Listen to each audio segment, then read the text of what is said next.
Fala galera do sétimo ano, bom dia. Hoje na nossa aula do capítulo 8 vamos falar sobre distribuição e a diversidade étnico-cultural brasileira, tá? Vamos falar como é que... Na verdade estamos falando sobre a diversidade étnica no Brasil. Então, qual é a composição étnica do Brasil no geral? Brancos, que são os europeus, descendentes europeus, pardos, que é uma mistura, os pretos, né, ou negros, as duas formas de falar estão corretas, tá? Que são os africanos, amarelos, os asiáticos, e os vermelhos, que são os indígenas. Isso está escrito aqui para vocês não ficarem perdidos. Bom, explicando aqui. Segundo o levantamento do IBGE, trazido pelo livro, tá? Os brancos são a maioria, mas assim, por bem pouco, né? Daqui no território brasileiro. Porém, esse número é muito impreciso, tá? Pois a classe dos pardos é composta por pessoas que se consideram negras ou pretas. O que acontece nesse caso aqui? Eu, por exemplo, eu tenho amigos que eu olho pro cara e o cara é negro. E aí na certidão de nascimento dele tá como se ele fosse pardo. Entendeu? O que é o pardo? Muita gente às vezes na parte da galera que entra na questão da minoria, da militância, vamos falar assim, né, negra, ela reclama muito disso. Acha o seguinte: passou de branco, é negro. Não tem essa de pardo. Segundo a galera fala, né? Pardo é papel. Então não dá pra poder colocar. Então muitos pardos se consideram negros e muitos negros são dados como pardos, tá? Então na realidade mesmo, a maioria da população brasileira é composta por pessoas negras, tá? Mas quando a gente pega esse número e bota em documentos, acaba que a população branca ganha um pouquinho. Pardo vem em segundo colocado, aí você já tira a noção, né? Do moreninho, sabe? Não o que fala a realidade. Meu Deus do céu, vamos lá. Próximo. Miscigenação, isso não tá no livro, tá? Miscigenação, eu que estou trazendo para vocês isso como uma parte extra. Bom, tá aqui. O povo brasileiro é miscigenado. O que isso significa? Que o povo é misturado. Aqui nós encontramos várias pessoas de várias etnias diferentes. Os fatores que contribuíram para esse fenômeno estão ligados diretamente ao período colonial, onde os brancos e negros vieram para o Brasil, né? E consequentemente se reproduziram com pessoas de outras etnias. O que acontece nesse caso aqui? O português trouxe o africano para cá e trouxe a si próprio também. Então aqui, como a população indígena, os vermelhos, como eu disse ali em cima, ganhou uma nova composição étnica, os brancos e os negros. Com o passar do tempo, eles foram, né, se reproduzindo. E aqui nós temos a junção de branco com negro, que no caso é o mulato, tem branco com índio, que é o caboclo, tá? E tem um negro com índio, que é o negro, com índio, que é o chamado de cafuso. Eu não coloquei esses termos aqui para vocês não, tá? Só estou dando uma noção de que aconteceram essas misturas étnicas. Já vou explicar por que eu falo misturas étnicas e não mistura racial. Vamos chegar nesse ponto aí. O processo de miscigenação é intensificado com a vida dos povos europeus, dos portugueses, do povo asiático, taranã. A galera da Ásia também vem pra cá. A galera da Europa, não só os portugueses vêm pra cá num período certo da história, porque é aquela história, né? Tá até repetindo agora a novela. Novo mundo. A América era o novo mundo. Então as pessoas do velho continente europeu, buscavam aqui novas formas de vida, tá bom? Então vamos falar de cada um deles aqui agora, de cada um desses povos brasileiros. É o número 2, tá? Tá no livro de vocês. Indígenas. Bom, representam a menor parte da população brasileira, vivem em um local isolado e protegido principalmente na região norte do país. O povo indígena representa a menor parte, pois quando o europeu chegou aqui, eles promoveram um genocídio contra a população indígena, que foi perseguida e segregada, levando a essa configuração atual. Ou seja, eles só são assim atualmente, porque lá no passado houve esse processo de genocídio. O que é o genocídio? Bom, o genocídio é quando há um assassinato em massa de um povo, de uma população, tá? Homicídio, quando o cara vai lá e mata um indivíduo. Chacina, matou várias pessoas. Mas genocídio é quando você promove esse assassinato a um povo, tá? Se o cara chegou aqui, uma galera de Londres, e mata o povo carioca inteiro, é um genocídio, beleza? Europeus são considerados, são os descendentes diretos dos portugueses que vieram para colonizar o Brasil, dos espanhóis, dos alemães italianos, entre outros povos que vieram no período chamado Grande Imigração, tá? Então, houve essa grande imigração aqui para o Brasil. Então, alemães, italianos vieram para cá. Por exemplo, nós temos influência disso no Rio Grande do Sul. O Rio Grande do Sul tem colônia alemã. Lá acontece o Oktoberfest, que é uma festa da cultura alemã. Os italianos vieram muito para São Paulo. São Paulo tem a característica aí da cidade da pizza, né, por causa dos italianos. E o próprio clube de futebol, o Palmeiras, ele era chamado de Palestra Itália. Ele foi formado por operários italianos, entendeu? Por isso que é verde e branco, mas tem algumas coisas de vermelho, fazendo relação à bandeira da Itália, tá? Vamos lá, negros. São os povos descendentes dos africanos que vieram escravizados e trazidos pelos portugueses para compor a mão de obra que o país necessitava. O que aconteceu? O português veio para cá para colonizar. Começa a utilizar a mão de obra escrava daqui. Só que como ele promoveu um genocídio com os indígenas, o indígena estava acabando, estava morrendo. Ele precisava de mão de obra, precisava de gente para trabalhar. Então por isso que foram trazidos esses negros da África para poder trabalharem aqui. Tá bom? Aqui o povo africano promoveu o fenômeno chamado de sincretismo religioso.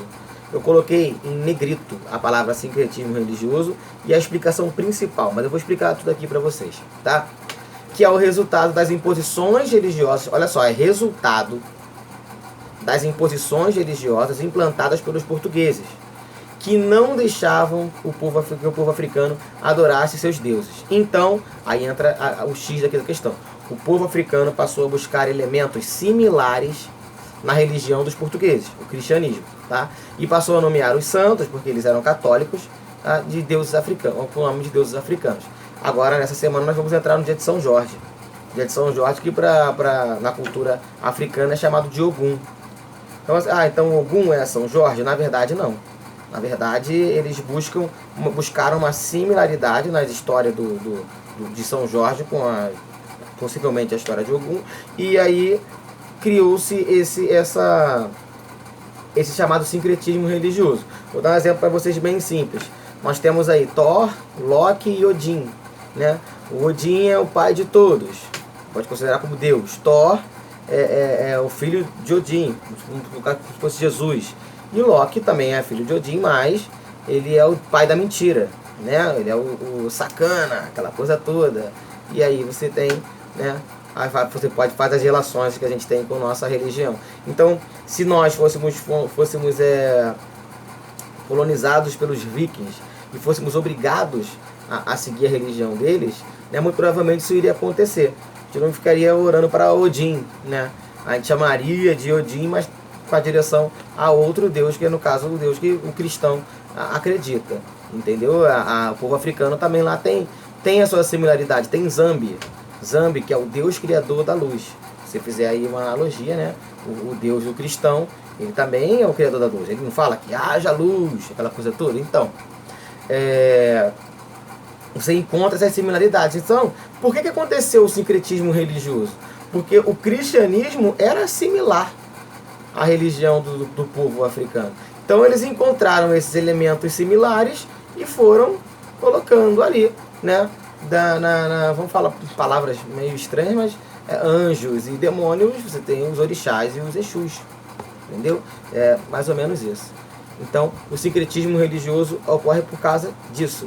O povo branco europeu não permitia que o povo africano cultuasse seus deuses. E aí eles pegavam as imagens dos deuses cristãos e nomeavam com o nome dos deuses deles para poder adorar aquele Deus. Como eu disse, é como se você pegasse uma imagem de Thor e chamasse ele de Jesus. Só por chamar. Asiáticos. Bem simples, bem rapidinho. Tá? A aula não vai ser muito grande mesmo hoje. Composto basicamente por descendentes de japoneses. A comunidade asiática no Brasil se encontra majoritariamente no estado de São Paulo. Só isso. Agora, etnia e raça. Tem aí no texto aprofundando para vocês a explicação disso aqui. Então, qual é a diferença de etnia para raça? O que tem de diferença aí? Bom, raça é a raça humana.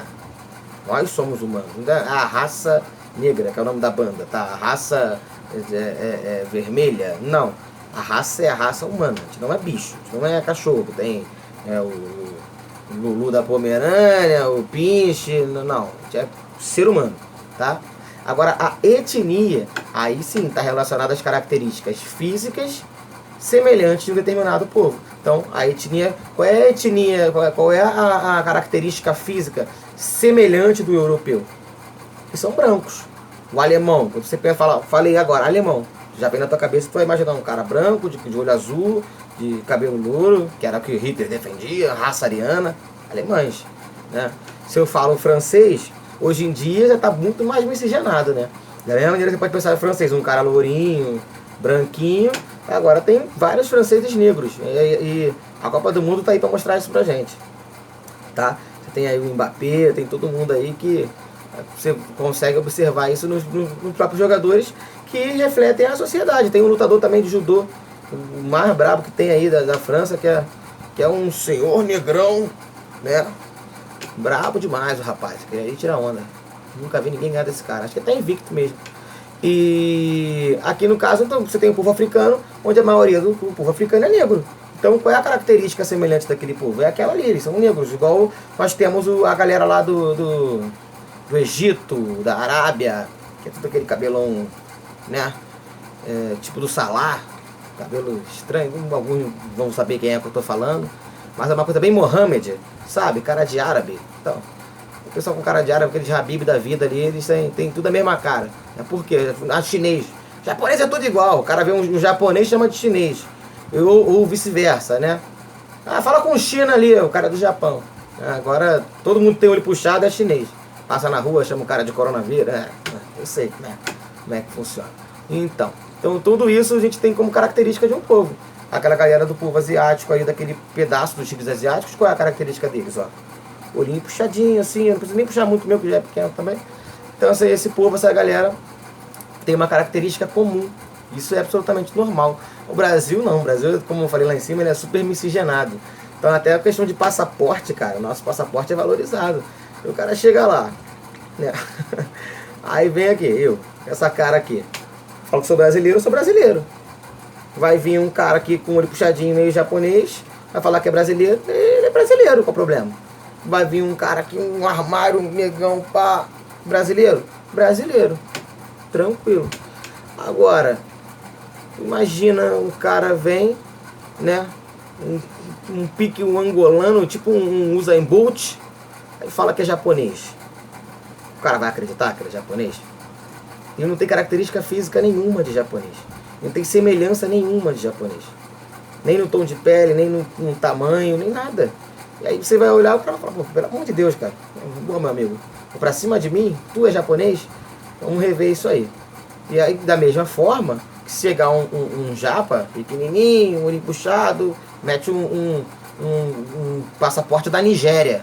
Fala, pô, pelo amor de Deus, né, já? Não tem condição nenhuma. Porque tem características que são muito similares de um determinado povo. Isso aí acontece, é etnia, tá? Nesse ponto a gente está falando de etnia, não tem preconceito nenhum, não é nada disso. É característica de cada tipo de um povo. Entenderam? Agora nosso país é um país miscigenado, como eu falei agora há pouco da questão da França. A Alemanha hoje em dia também está mais miscigenada. A miscigenação está chegando em todos os lugares do mundo. Então está cada vez mais difícil você encontrar uma população, um povo que seja uma coisa só, sabe? Só tem daquele jeito ali. Hoje em dia é muito difícil disso acontecer. A galera está muito miscigenada, a movimentação, a globalização é muito grande. Tem pessoas de tudo quanto é país, em todos os países do mundo, beleza? Então, por isso que a raça é humana. A etnia, as características é que vão ser diferentes uma das outras. O que nós vamos fazer aqui? Exercícios contextualizados, página 135, vocês ficam perguntando a página toda hora, página 135, 136 e 137. Tá maneiro? Os conceituais no caderno e os contextualizados